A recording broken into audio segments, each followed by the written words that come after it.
welcome to this first kind of episode of the Everything in Between podcast. My name is Christian, and I'm here with my co-host Schae, who we kind of opted out of the idea of like doing a trailer for this and more of like an interview kind of thing. I just kind of felt like it'd be better for you guys to get to know us, so that's kind of what we wanted. So we're just going to take an opportunity for right now to get to know Schae for a little bit, and I'm just going to kind of ask him some simple questions just to kind of give you an insight into who we are, why we're doing this, why we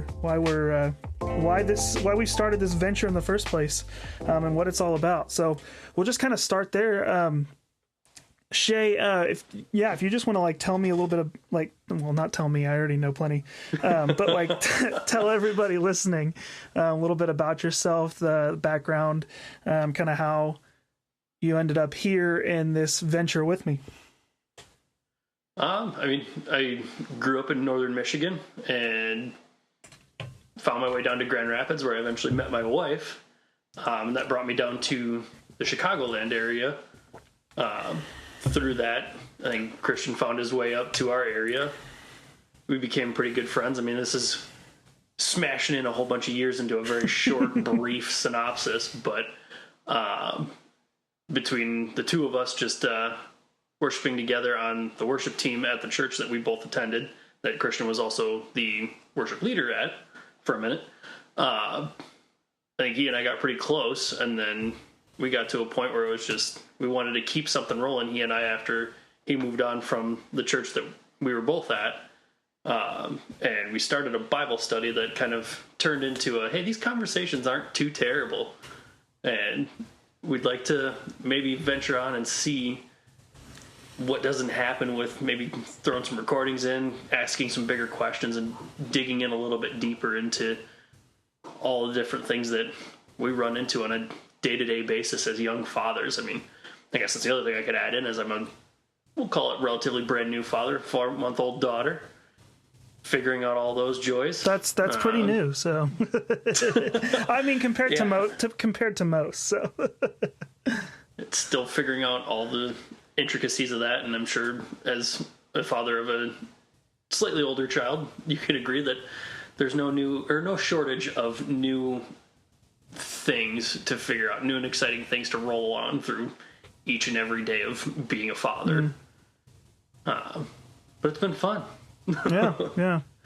So like Schae said, he's fairly new to this whole dad thing, and him and I kind of just jumped into this whole venture, and we just, we'll say it this way. I think, and this isn't about me, but I as far as like our friendship is concerned, I feel like I liked you a little more than the rest. Maybe that's no, I'm just kidding.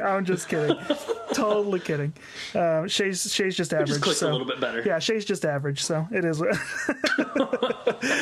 But no, I'm totally kidding. No, Schae and I have been good friends for goodness. It's like, I mean, I feel like we hit it off pretty quick, but we've been. I feel like, what are we coming up? This will be 3 years. Yeah, almost 3 years since we've known each other. Is that it? Yeah. Yeah, I know. It feels like it's been a whole lot longer, dude. It's crazy. Yeah, because you were post-COVID times. Yeah. Yep. When did you start at PCC? 2020. Not that this is your No, interview, you're good. 2022? No. Gosh. Well, no. Wait, 2020. Yeah, 2022. Was it 22? Yeah, that's crazy. So yeah, 3 years. It would be that's 3 crazy. years this month. Yeah.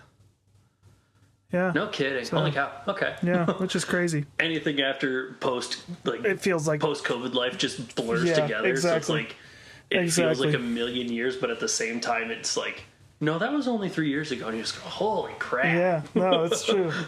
Well, you mentioned worship as like one of those big things, and obviously, like you and I have discussed, like this is kind of like a culmination of like our friendship as well as like our faith and just a lot of other things that we want to talk about. So like, talk me through that a little bit. Like, what's like one pivotal moment you feel like in your life that, like, do you have maybe like your faith story to some extent, like a shortened version of your faith story? Like, what do you feel like, or just one pivotal moment that maybe got you to the place where you're like, yeah, this is.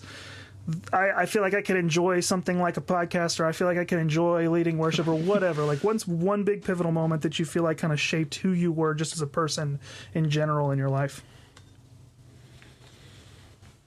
trying to like think through like all the different points in my life that I guess feel a little bit more pivotal, without going into all of the details and like opening that giant can of worms. I haven't had an easy upbringing, we'll say. It wasn't bad by any means, but my family experienced a lot of trouble. I mean, a lot of trials from a lot of different things that we won't go into, just because we'll spend a lot of time talking about those. So, we'll have an opportunity in the podcast to talk more about that stuff, too. Yeah. We'll find the appropriate time to bring up some of those past wounds, but there's a lot of things that like I can think back on that were pivotal in life, but like the few things like, and I've always been kind of like a fly by the seat of my pants kind of guy. Like I very much just kind of go with the flow.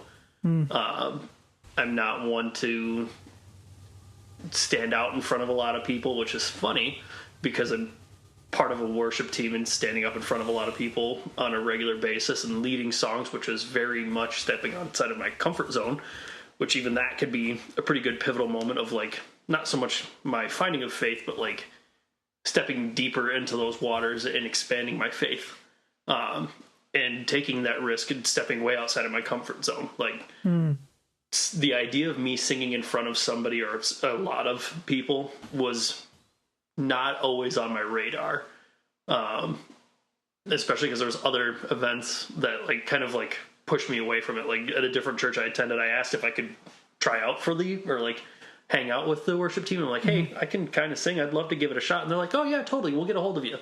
And they never did. And I'm like, well, maybe that's just a sign that I shouldn't. But really it was just timing. But then like with PCC, it was one of the first night of worships that we had done. And the now interim worship leader at our church was standing right next to me. And she just looks at me. She's like, you can sing. And I'm like, yeah. She's like, no, you can sing. Yeah. And it was just a slow process of stepping out in faith there. I mean, it really was, because I have performance anxiety. I have a crippling fear of what other people think of me. And so the fear of like standing up in front of a lot of people and messing up and putting myself out there like that was terrifying. I mean, even to this day, there are certain songs where I get so amped up with it because I really love the song, or I'm just nervous that I'm going to botch something, that if you really look at me, I'm shaking the entire time. Like it's just all adrenaline and fear just running through me that I'm just shaking. Yeah. But to kind of get back to the, I guess, root of like where my faith started, it was just a lot of different life events between losing friends, and just a lot of unknowns coming up quickly. I mean, it was in high school that I really got into my faith and actually learned who Jesus was. Yeah. And it was just surrounding myself with the right people at the right times. Well, and I'll say this too, like you've, and I think you're getting ready to dig into it, so please do. But like I'm just saying this to attest to it. Like you've expressed to me over even just the short period of time we've been friends that you've lost a lot of really close people to you in a lot of really nasty ways. And I feel like that's had such an interesting effect on you. Again, being that you and I kind of both, I mean, I feel like you and I kind of think a lot of the same. You were expressing some of your feelings on certain things. And so like, I feel like I came from a totally different background, which you'll hear another time. But I came from a totally different background, yet we still somehow like found Jesus in that. And I think that's like the beauty of that in general, is like finding, even though you went through something totally different, somehow some weird fork in the road has forced us to the same understanding, has forced us to a friendship that we didn't probably even see. I mean, you never really see any of it coming, but like, something like this in general.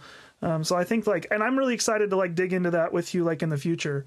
Cause I think that that's something that could really be pivotal for somebody, who's experiencing a lot of like pain, especially with the things that I know you've experienced. So please dig into what you were going to say, cause I think you were getting ready to go there.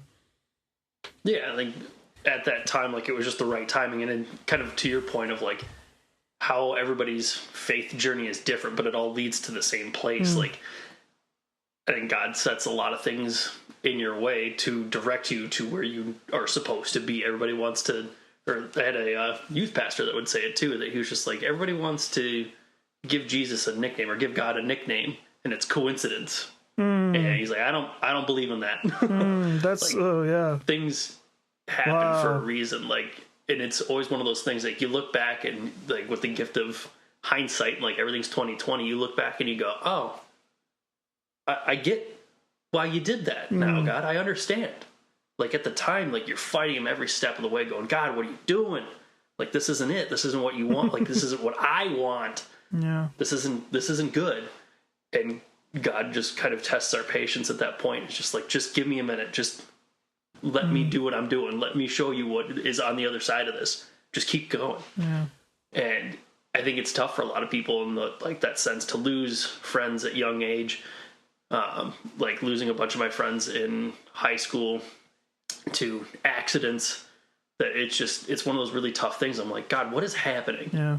Like I still had like something of a faith at that point because I had friends, like one of my best friends at the time, like his father was a pastor of another church, had attended that church for a little bit, didn't really find any kind of foothold there. Like it wasn't not anything that they did wrong, but just wasn't for me. And then life kept happening, things kept changing, and it just got to a point where, like, especially like I think that loss of that friend in high school was really the tipping point. And I just had a friend who just reached out and he's just like, come to youth group.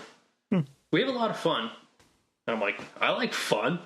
And really, like, the draw of it was like, we played dodgeball beforehand. Right. There's foosball tables. There's pool tables. They talk about Jesus for a hot second, and then we go home. How old were you about this time? I'd be 16. So junior in high school. Yeah. And I went there on just like, I could hang out with some of my friends for a little bit and play some dodgeball. And if I have to listen to somebody talk about Jesus for a minute, sweet. But then it turned into, well, I want to go back every Sunday. I'm learning some stuff. And then they're talking about this trip out to Florida. That's not like a missions trip. Like a lot of my friends and like my wife at the time, or she asked, she's like, you guys are going to Florida on missions trips? And I'm like, no, we're going on a camping trip. Like it was designed to pull us all away from just the kind of monotony. We'll call it monotony of life and the distractions, and just be with God on a beach on the Gulf of Mexico or America, whatever you want to say. Anyway, but it was there that like I really felt Jesus in my life saying, you need to start following me.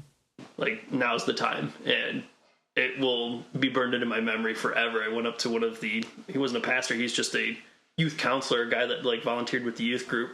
And we were grabbing snacks or lunch or whatever. Like it was midday, and he was mid cookie in the mouth. And I'm like, hey, I think I want to give my life to Jesus. And he just horks the whole thing down, a mouthful of food. He's just like, let's go. I love that. I think that's really cool. Like, it's cool to see. Go ahead. Sorry. I was like, that will forever be burned into my memory. Like, that was like the moment that, like, when I accepted Jesus into my life. And I mean, the Gulf of Mexico will always hold a special place in my heart. I think on that same trip, I also got baptized in the Gulf of Mexico, which was sweet. Because it was just like, I had the inward profession, I want the outward profession. I want everybody to see it. I'm like, and then one of my best friends too, he was there, he was with me. It was cool to have him there with me, because like same kind of thing with you. Like he grew up in the church. He had similar life events and to me, but like he grew up in the church, and I didn't necessarily grow up in the church. I didn't start going until I was like really going to church until I was about 16, 17. Is this the same friend that invited you initially? Is this a different friend? Different friend. Gotcha. Just curious. Yeah. I think he may have invited me a couple of times. I'm like, yeah. But then finally, like that, like second or third person. I don't care about what you say, seriously. But this guy. It was we'll call it relentlessness of the youth group to get me to go there. It was one of those things of like the outsider looking in. I'm like, I see all my friends going to the youth group. They all seem happy, and I'm not. What do they got? Yeah. I think that's good though. Like, I think my next question would be like, do you feel like, I mean, this friend that initially invited you, that you feel like that was kind of the pinnacle moment where you were like, okay, I'm gonna go. There's obviously something I need to I need to experience, or, whether it was just I like playing games, I like hanging out, I like whatever, like, do you still attest a lot of your faith to like that person, like in some way? Those few people. Yeah. Because it was a couple of them. So the one friend that was, like, he's my best friend, he was one of my groomsmen. Like, he asked me a couple of times, and I'm like, yeah, I'll think about it. Like, maybe, because it was Sunday nights, and I'm like, yeah, I'm busy with, like, hockey or whatever else. All right. And then it just got to a point where it's like, I'm not actually busy on Sundays. And then once I actually got, like, my driver's license, I'm like, and a car, I'm like, I can drive myself. I don't have to rely on someone else to give me a ride. I'm like, I really have no good reasons not to go.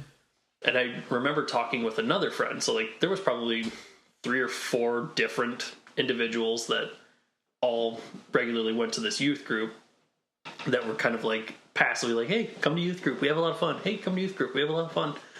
And one of them, I just remember asking, like, she's like, you should come. And I'm like, okay, like, not really knowing what it was. I'm like, what do you guys do? Do I have, like, thinking like church? I'm like, do I have to dress up for this? Do I gotta look nice? And she's like, no. It's like, we play dodgeball. You don't need to dress up. And I'm like, oh, okay. Because it was that preconceived notion with anything church related. You go on your Sunday best. I'm like, so I don't have to wear a suit or like a nice shirt and tie, nice polo or something like that? And she's like, you don't even need to do that on Sunday mornings. And I'm like, I don't. and let's be clear too. I'll say this from experience of leading worship with you. Schae is the kind of guy that will intentionally wear the nice button-up shirt with a tie and a vest over it, and definitely gave him crap a few times. I'm like, what are you wearing, dude? We're gonna have to get you some worship leader clothes, because this is not gonna work. But I oh no, good. You were rocking it. You were rocking it. I just know for me, I couldn't pull it off. So to each their own. I'll stick with my raggedy worship leader clothes. And one of the drummers that we've got to this day will say, especially for like Christmas Eve services, he wears a vest. He goes, I wear a vest. I got a vest because you wore a vest. And I'm like, I know exactly who you're talking about. Look at, I'm a trendsetter. And then this Christmas Eve, I definitely did not wear a vest. No, dang, you let him down. I haven't bought, like, I bought that vest in like high school, and I'm a little bit differently shaped now. Yep, I'm definitely wildly differently shaped than I was. Yep, I feel that.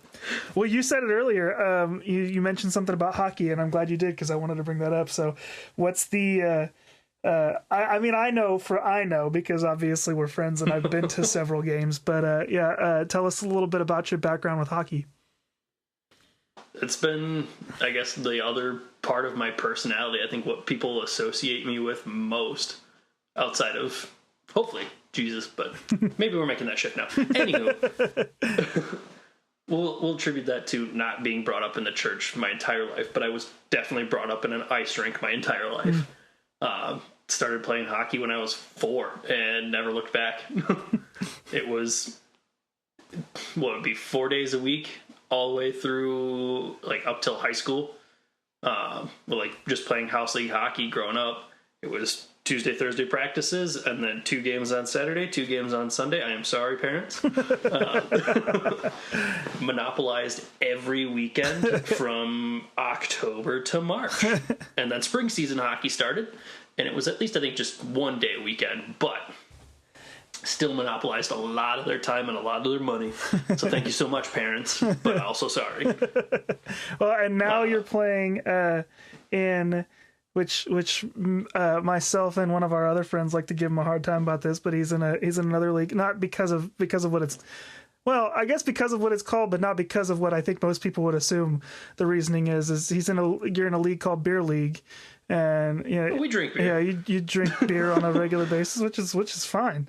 I feel like there's just some. I guess I'm preemptively saying that because I feel like a lot of Christians have negative connotation to drinking, and I don't tend to have as much of an issue as maybe some do. Hey, so Jesus turned water into wine. He absolutely Jesus drank. did. He absolutely Jesus partied did. Respectfully. He absolutely responsibly, did. not respectfully. He definitely, and not only that, he did it at a wedding. So, and weddings were wild back then. So for his mom too. Exactly. His mom wanted it. Exactly. His mom asked him. You're right. So, but no, I say that to say like we always like I said, a friend of our mutual friend of ours, and I would always give him a hard time because you guys would always talk about how, what was it? We would say like, it's just beer league, it's whatever. Because it's it's definitely not like a, like a children's league or like a competitive league. It's just beer league. You guys just, it's men's league hockey, if you want to look at it as a more PG way. Dude, yeah, for sure. But yeah, I've definitely been to a couple of games, and there's one in particular that always stands out where I watched some guy get trashed, and I mean, I was just like, the funny part is I was the only person there watching it, because again, it's not like it's any sort of like amazing thing. You guys are just like playing for the fun of it, and it was just, yeah. So I think that's kind of just one of those things that's really neat. Like, I don't know. I mean, at least from like somebody, which again, we'll get into my story later, but like somebody who's from the South, it's not as common to see, like, you don't have, when we moved to Chicago, ice. We just don't have hockey there. I mean, like, and Schae and I will both attest, we're big fans of Letterkenny. And so like, I at least know what the sport is, but that's probably about all I know. I got you to a hockey game. Yeah, no, definitely. You've been training me up well. So I feel like I'm finally getting to a point. I do enjoy watching it and experiencing it. I feel like it's more fun to experience it personally, but yeah, it's definitely it's definitely one of those things. I would agree with you. It makes up a good portion of your personality when you can quote just about any episode of Letterkenny on a consistent basis. That's not just from watching the show. That's from being around it all the time. And I could probably attribute my love for hockey to leading towards my relationship with my now wife. Yeah. Because she also played hockey. Yeah. She was a collegiate hockey player. I think she's a better skater than you are, so just saying. I would argue differently. Just because I'm just being nice. Collegiate and I wasn't. Well, I mean, there's that, so. And you've got no knowledge to base that off of. I mean, I saw her skate, and she skated better than I thought you did, so. Because I'm a goalie and she's not. Oh yeah, that's right. Different. Yeah, you're the grass fairy of the hockey players. That's what it is. No. I'm just kidding. The rule is you put your best skating player in net. See, again, this goes to show you my lack of knowledge as far as hockey. So the amount of footwork that you need to maneuver with all that equipment on and maneuver efficiently is far and above what just a standard hockey player has. I mean, I could agree. Definitely, again, with just even what little I do don't know. just stand there. Yeah, no, you're definitely right. Even just with the small amount that I've seen. I'm just giving you a hard time. I'm just messing with you. But no, yeah, I think that that's definitely, like I said, something that definitely makes up a good portion of who you are as a person. And I think it definitely, like, I think the cool part about like getting to like experience that, because I feel like that's kind of where a lot of our friendship really took off, was when we kind of, you and I would kind of talk after like worship rehearsals, and I just mentioned like, hey, when's the game? When can I come see one? And we just kind of put like a group of people together to come watch you guys. And I remember just sitting there, I'm like, this is kind of fun. Like, I just kind of like coming and like watching my friend play. Like, it gave me something to do. Like, I just remember, I mean, I can go on about it that later. Yeah. I mean, but I enjoyed it. So I think that's like, again, I think that's, maybe that's something that in my mind is like I always go back to those moments in my head of like, just getting to watch you enjoy, like getting to watch you play, because I knew that was something that you enjoyed, and like you got to experience what I love because you are involved in that. And so I think it was really cool to see you like get to do that. It's something that I definitely like miss, being that we don't live in the Chicago area anymore, because I remember enjoying like just, I mean, I could see how passionate you were about that, and you were good at it. I mean, I certainly couldn't attempt to do anything I'd seen you do on the court. No, I'm just kidding. Sorry, on the ice. On the hockey court. Scoring the hole-in-ones. So, well, I've got a list of questions here, so I'm just kind of going through them. I'm going to go to the next one I've got after that. So this one says, speaking of things people might not expect, what's something about you that would probably surprise most people? I'm not too surprising. I mean, I would disagree that. What was something that you learned about me then that surprised you? I think that's a good question. Yeah, maybe you're not a surprise. I'm just kidding. I'm just kidding. I wouldn't have taken you for like much of a like Dragon Ball Z or like an Avatar like I wouldn't have taken DBZ you for definitely like not. you know what, I said that and I think I spoke out of turn, but like I wouldn't have taken you for a big like Last Airbender fan. Like that was something that I always thought was like, because I'm not into that, and I know you and I connect on a thought level, and so when you said that, I was like, dude, maybe this guy and I aren't as close as I thought we were, because I'm not a huge as huge a fan as most people are. Maybe that could be what I would say is most surprising, or people would find most surprising about me, is maybe my taste in music. Yeah, you know what? I'm not a edgy person. I won't say I'm vanilla, but I'm not edgy in that sense. And like, if you just saw me walking down the street, they'd be like, "Oh, there's another white dude, but he's on his way to a Slipknot concert." But you're right. Like, you fit into that. Yeah, you definitely fit into that culture, which I feel like a lot of those same people really like that same kind of like television media as well, funny enough. So yeah, you're definitely your music span reaches even far outside of me, like Demon Hunter and a lot of those like even heavier like Christian bands. There's a few of them that I know that I think are even outside. Like, I mean, I know I'm a big like Sleeper fan, which I think you and I kind of are good on that one. Like that one's one of my, like, Son of the Morning is one of my favorite songs. Me and one of my buddies could have a really lengthy conversation about one of their albums. Like, I forget what the title of it is now, but the whole thing is a story from start to finish. Yes, yeah, I know exactly what you're talking about. Stuff. Yeah. No, I it's their, I can't think of the name of it either, but their concept album. Yeah. But I mean, that's kind of the general census, is that most of my music taste is a little bit heavier. Yeah. Name some bands. Well, Slipknot, honestly, is one of my favorites, which is kind of controversial, maybe. People have opinions about those types of bands, but, like, and I'll go anywhere. I mean, between, like, growing up with a lot of the 80s hair metal and hard rock, like, AC/DC and Kiss were constants with my dad. Ted Nugent. I'm just trying to think of, like, all the albums that were in my parents' cars.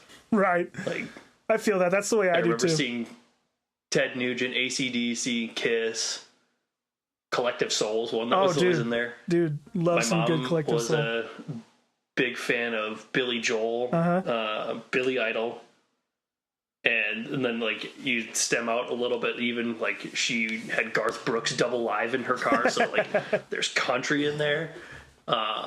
Just a little bit of everything. My wife was more, all over the place, and then, like, a lot of my friends' influences, like, road trips with me were always interesting. Like, if I had the aux cord, it would go anywhere from, like, Slipknot to a worship song to Garth Brooks to, for a hot second, there used to be Lady Gaga on my iPod. I'm not even joking. She went to Juilliard. Well, no, I think you're right, though. Like, when you just aged, I was going to say, you just aged yourself a little bit because you said aux cord, which is unfortunate that ages us, because I know exactly what Bluetooth connecting to the car. Yeah, we're definitely not Gen Z for sure. So, okay, last question, and this is just to be like kind of silly at the end of this, but also to maybe get some perspective on like your personality. If you could sit down and have coffee with one biblical figure other than Jesus, because that's the obvious answer, pick one. Maybe it's just my lack of memory of, like, I'm not a Bible passage memorizer. I'm terrible at it. So I'm just like, who are these Bible figures? I'm like, I don't know anybody's names. And that's even true for in person. Like, I will forget your name immediately when I meet you for the first time. You'll be like, hey, I'm Steve. All right, Steve, nice to meet you. We'll split ways. I'm like, Who was I just talking to? What was his name? I'm making a little inside joke here, but oh yeah, that's Colin. That's who that was. That's a little personal inside joke. was that you or was that No, that was okay, that was one of our mutual. It's actually a mutual friend I mentioned earlier. That's an inside joke for those. Hey Colin, who's Colin? If you used to be on the worship team with Schae and I, you'll get that joke outside of the podcast itself. So, but yeah. Anyway, Bible character. I would maybe it's just because at the forefront of my mind, it's like people like Judas or just like any of the disciples, maybe even like. I'd say it's at the forefront of my mind just because my wife and I are watching The Chosen, and we're at the episode where Judas first joins them. And then it's also a sermon series that we just started at our church to talk about Judas and dig into his life and story a little bit more.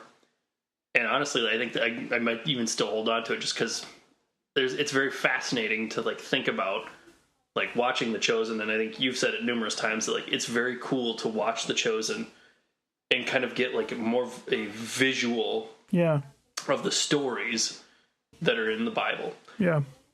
To think about how Jesus would have looked, even in the sense of Judas comes up to him and says, "I want to join your mission."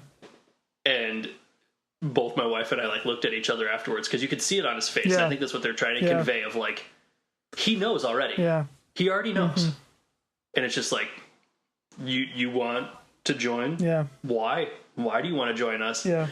And just to think about all, and I'm sure we'll dig more into it in church, but the things that led him to make the choices that he did. And it's, I don't know, it's crazy to think about. Or just again, any of the disciples that got to be with Jesus through it all and see it. And then the brothers bickering with each other. I love watching The Chosen just because it just puts a human aspect to these characters that we've read about and learned about for years. Yeah. That you just have this image in your head of who they might actually be, but then it's you watch this and you go, oh wait, they're brothers. They probably hated each other at times. Right. Yeah. No, I think. Go ahead. Sorry.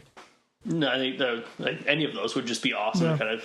I think you make a good point. Even specifically with Judas, I feel like a lot of people would have those a lot of why questions, just in everything that he did, from the very start of it. I think it's definitely an interesting thought process. I don't know that a lot of people would choose that one, but thinking about it now, I'm I would have I feel like I'd have more questions for him than somebody David, for example. I can agree with that. I think it's an interesting perspective because I don't know if that would have been my first choice, but thinking about it now, it might be. So yeah. Well, anyway, like I said, we just wanted to give you kind of a little insight into who we are. And so this is Schae's interview. There is also another one that you can listen to that is specifically my interview. We're hoping to get this thing up and rolling, and I'm really excited to be able to do this with you, man. I know I've said it a few times, but I'm really excited to be able to go on this journey with you, and I think it's going to be a lot of fun, and I think there's a lot of really good conversation that we can have. You said it before we started, we're not experts on anything. And in fact, I want you to, because I think you said it well, and you may not say it the same way, but say something about that real quickly. You kind of that idea that you mentioned. It was my wife's doing, and that she I was talking to her about what Christian and I are planning on doing with this podcast, and she's like, well, why are you guys the one that are talking about it? Neither you are experts. And we're like, yeah. So yeah. But that's really that's what we're after. I mean, we're not trying to be experts. We're not trying to state that we have all the answers, that we understand it. We're just two young fathers trying to fumble our way through life and find Jesus in the mix of it. Yeah. And hopefully through this, even though this was a really short interview and synopsis of who I am as a person, we'll learn more. You guys can learn more about who both Christian and I are through these podcasts, and then we'll learn more about ourselves and learn about Jesus along the way too. I mean, yeah, absolutely. It's just all about digging into and figuring out the intricacies of life. Yeah, and I think that's exactly what the everything in between podcasts, or what we want it to be about, is that exactly. So no, we'll leave it on that because I think that's really good. Thanks for listening, guys. Hope to see you when we finally do release the first few episodes, and be on the lookout for those. We appreciate you guys listening in, and we'll see you next time.